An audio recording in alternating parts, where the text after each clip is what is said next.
Ao longo de milhões e milhões de anos, a seleção natural foi, assim, esculpindo adaptações simplesmente fantásticas em algumas espécies.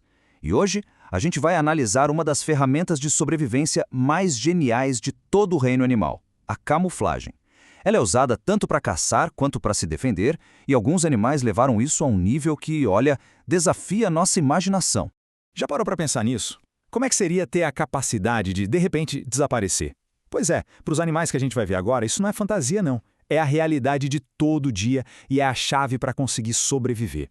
Ok, então vamos lá. Camuflagem, na essência, é a arte de não ser visto. No mundo selvagem, onde a regra é bem clara, ou você mata ou você morre, é isso que define quem vai comer e quem vai virar comida. É um jogo de vida ou morte, e os mestres desse jogo são verdadeiros artistas da evolução.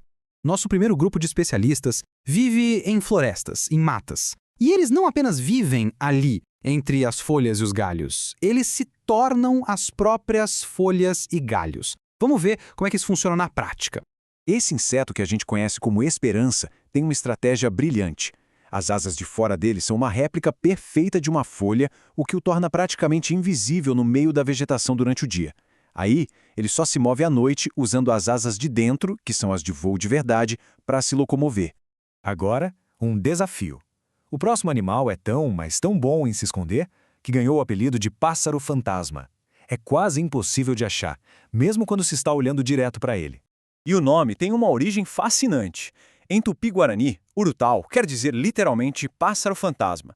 Isso porque o canto dele à noite parece um lamento bem melancólico, sabe? O que acabou gerando um monte de lendas indígenas de que ele seria um espírito da floresta. A técnica do urutau é imobilidade total. Durante o dia, ele pousa na ponta de um galho quebrado e simplesmente congela. A cabeça dele é achatada e a plumagem tem um padrão que imita casca de árvore, então ele se transforma numa extensão do próprio galho. É uma performance incrível de paciência e adaptação. E por falar em nomes marcantes, que tal este aqui? Lagartixa satânica cauda de folha. O nome satânica vem das sobrancelhas pontudas dela, que lembram chifres, e dos olhos, que muitas vezes são avermelhados. Meio intimidador, né? A genialidade aqui está na combinação de forma e cor. Essa lagartixa de Madagascar não só tem o corpo e a cauda no formato exato de uma folha seca, como ela também consegue ajustar a cor dela. Ela meio que analisa o chão da floresta e muda o tom da pele para ficar completamente invisível ali. Bom, vamos deixar as florestas um pouco de lado e ver como a coisa se desenrola em outros ambientes. Das areias quentes do deserto até o fundo do oceano, a camuflagem precisa se adaptar a terrenos que são completamente diferentes. Essa é a estratégia do predador paciente. A víbora de chifres usa sua cor de areia não para se esconder de outros predadores, mas para criar a armadilha perfeita. Ela se enterra inteirinha, deixando só os olhos de fora e fica lá, esperando. Para qualquer criaturinha que passa por ali, a víbora simplesmente não existe, até que seja tarde demais. Quem não se lembra do linguado, o peixinho amarelo e azul, parceiro da pequena sereia? Bom, pode se preparar, porque o linguado do mundo real é uma das criaturas mais estranhas e mais bem camufladas que existem. A história de vida do linguado é uma metamorfose muito bizarra. Ele nasce como um peixe comum, nadando na vertical, mas com o tempo acontece uma coisa incrível. Um dos olhos dele começa a migrar para o outro lado da cabeça.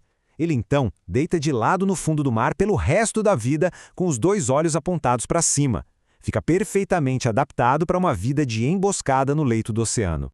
Então, o ponto principal é este. O peixe de verdade é o oposto do personagem. Ele não é nada colorido, pelo contrário, ele é um mestre em se misturar com a cor do fundo do mar. E, curiosamente, apesar da aparência estranha, ele é famoso por outra coisa. É considerado um dos peixes mais deliciosos do mundo. Agora, vamos para o exemplo mais extremo de todos. E se em vez de imitar uma folha ou areia, um animal evoluísse para se tornar uma cópia exata do seu próprio lar, sendo que esse lar também é um ser vivo? Para a gente entender nosso próximo mestre do disfarce, é só começar com este número: 2,4 centímetros. É minúsculo, e esse tamanho é uma parte fundamental da estratégia de sobrevivência dele.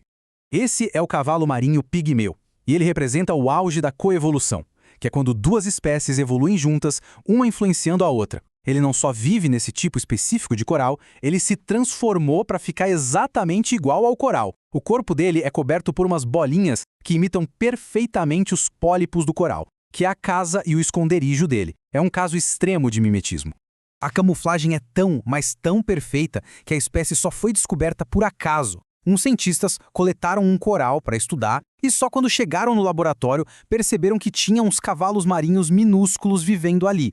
No habitat natural, eles são praticamente invisíveis.